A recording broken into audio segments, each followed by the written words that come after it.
Hello everyone, welcome back to our channel. और आज diffusion के क्वेश्चन के साथ साथ बेटा हम स्टेट्स को भी चेक करेंगे कि क्या चेंज हो सकती है क्या सॉलिड की लिक्विड में, लिक्विड की गैस में। तो हम वो भी चेक करेंगे और कुछ रीज़न बेस्ड क्वेश्चन डिफ्यूज़न पे बेस्ड देखने वाले हैं। अब आते हैं हम एक रीज़न बेस्ड क्वेश्चन पे कि स्मेल जो है फूड की, वो अगर वो गर्म खाना है तो वो एक कंसीडरेबल डिस्टेंस तक क्यों जा पाती है।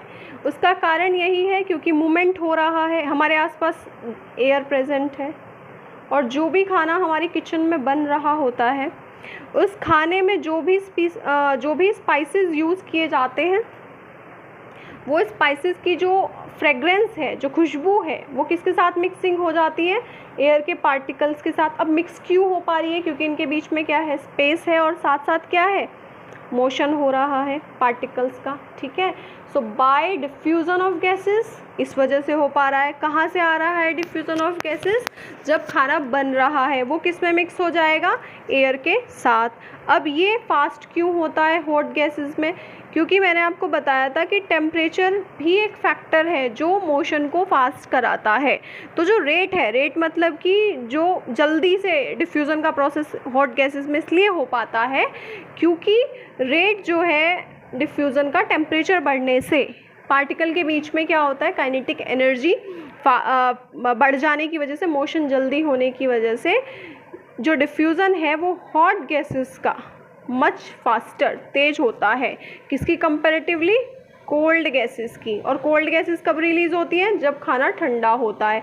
मतलब कि जो खाना ठंडा है उसकी स्मेल कंसीडरेबल डिस्टेंस तक नहीं पहुंचेगी, लेकिन जो खाना गर्म है, जो हॉट है, उसकी जो स्मेल है वो कहाँ तक पहुंच जाएगी, कंसीडरेबल एक डिस्टेंस तक पहुंच जाती है। The reason was diffusion is the only reason. और डिफ्यूज़न फास्ट इसलिए है क्योंकि खाना गर्म है, और गर्म है तो फैक्टर अभी हमने पढ़े थे कि डिफ्यूज़न के फैक्टर क्या था, टेम्परेचर।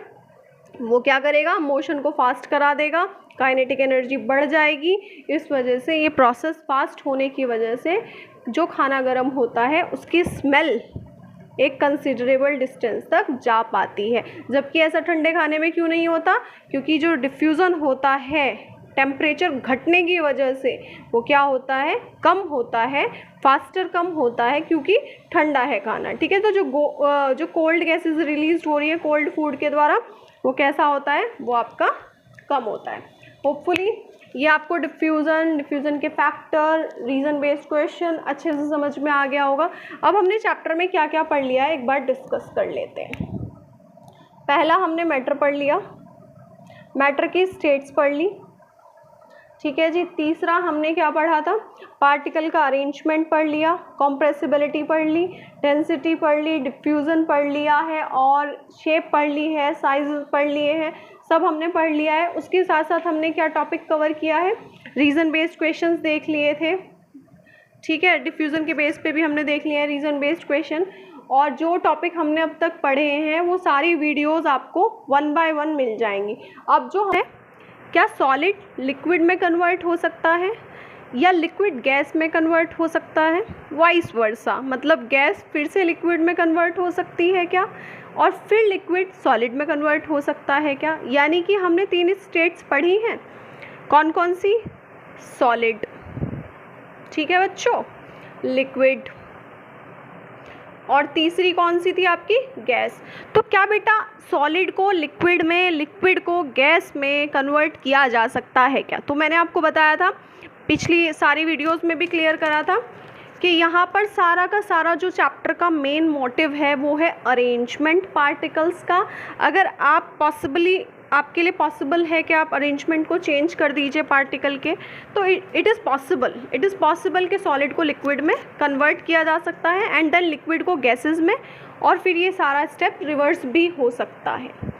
तो बेटा आपको क्या चीज़ पे ध्यान देना है, सिर्फ एक चीज़ पे बेटा ध्यान देना है कि जो सॉलिड है उसके पार्टिकल के अरेंजमेंट पे आ जाते हैं। सॉलिड के पार्टिकल का अरेंजमेंट था बेटा बहुत पास, फोर्स ऑफ अट्रैक्शन ज़्यादा था इनके बीच में, और काइनेटिक एनर्जी जिसकी वजह से पार्टिकल्स मूव करते हैं वो कम थी, क्योंकि बहुत पास होने की वजह से इनमें मोशन पार्टिकल का बहुत स्लो था।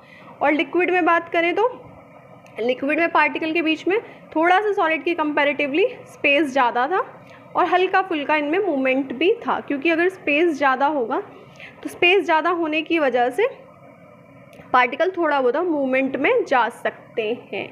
तो सॉलिड को भी आप लिक्विड में कन्वर्ट कर सकते हैं। आप मेरे मैसेज को मैं जो मैसेज आपको देना चाहती हूँ उसको अगर आप समझ लेंगे तो शायद आप बहुत इजीली समझ जाएं कि मैं क्या कहना चाह रही हूँ, कि सॉलिड स्टेट्स को आप लिक्विड में कन्वर्ट कर सकते हैं, बिल्कुल कर सकते हैं, ठीक है।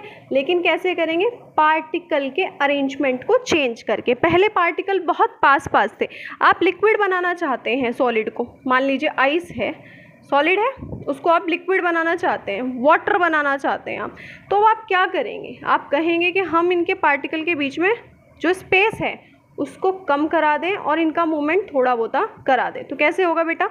पार्टिकल के बीच का जो स्पेस है उसको आपको थोड़ा ज़्यादा कराना है, तो उसके लिए आप क्या कर सकते हैं? टेम्परेचर इंक्रीज़ या फिर प्रेशर इंक्रीज़।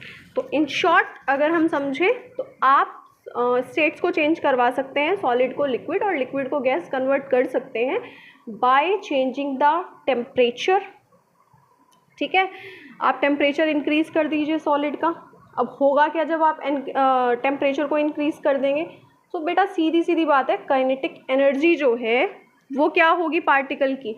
वो भी इंक्रीज़ हो जाएगी, जिससे क्या होगा? पार्टिकल के बीच में मोशन होना स्टार्ट होगा, और जो पार्टिकल पास पास लगे हुए थे वो अपनी फिक्स्ड पोजीशन को, क्योंकि वो सॉलिड में थे, अपनी फिक्स्ड पोजीशन को छोड़ना स्टार्ट करेंगे और अपनी मर्जी से घूमना स्टार्ट करेंगे, जिसकी वजह से पार्टिकल का अरेंजमेंट चेंज होने की वजह से वो किस में कन्वर्ट हो जाएगी? वो स्टेट आपकी लिक्विड में कन्वर्ट हो जाएगी। तो यानी कि क्या हुआ? आइस थी, आइस वाटर में कन्वर्ट हो गई, इसका मतलब वो क्या हुई? मेल्ट। ठीक है जी, क्या हुई? वो मेल्ट। ओके, तो कोई चीज़ अगर मेल्ट हो पा रही है, क्या चाहिए उसको मेल्टिंग करने के लिए? एक टेम्परेचर। अभी पढ़ा ना हमने, आप कुछ करना है सॉलिड की स्टेट को चेंज लिक्विड में, तो आप दो तरह से कर सकते हैं। The first one temperature increase करके, ठीक है जी। The second one pressure increase करके। बिकॉज ये दोनों, इसके अलावा भी फैक्टर हो सकते हैं, लेकिन फैक्टर क्या है? वही फैक्टर हैं जो सॉलिड और लिक्विड के पार्टिकल्स के बीच में क्या कर सकते हैं, मतलब कि फोर्स ऑफ अट्रैक्शन को कम करा सकते हैं। अगर सॉलिड के बीच में जो फोर्स ऑफ अट्रैक्शन था वो ब्रेक डाउन हो जाए, वो फिक्स पोजीशन थोड़ी सी ब्रेक डाउन हो जाए, तो डायरेक्टली किस में कन्वर्ट हो जाएंगे? लिक्विड में, ठीक है। तो टेम्परेचर को इंक्रीज करके या डिक्रीज करके, प्रेशर को भी इंक्रीज करके या डिक्रीज करके स्टेट्स को चेंज किया जा सकता है। सो लेट्स सी, दोबारा से इसको समझते हैं बहुत ही शॉर्ट में। सॉलिड को आप लिक्विड में कन्वर्ट कर सकते हैं, कैसे? हीट देके, ठीक है।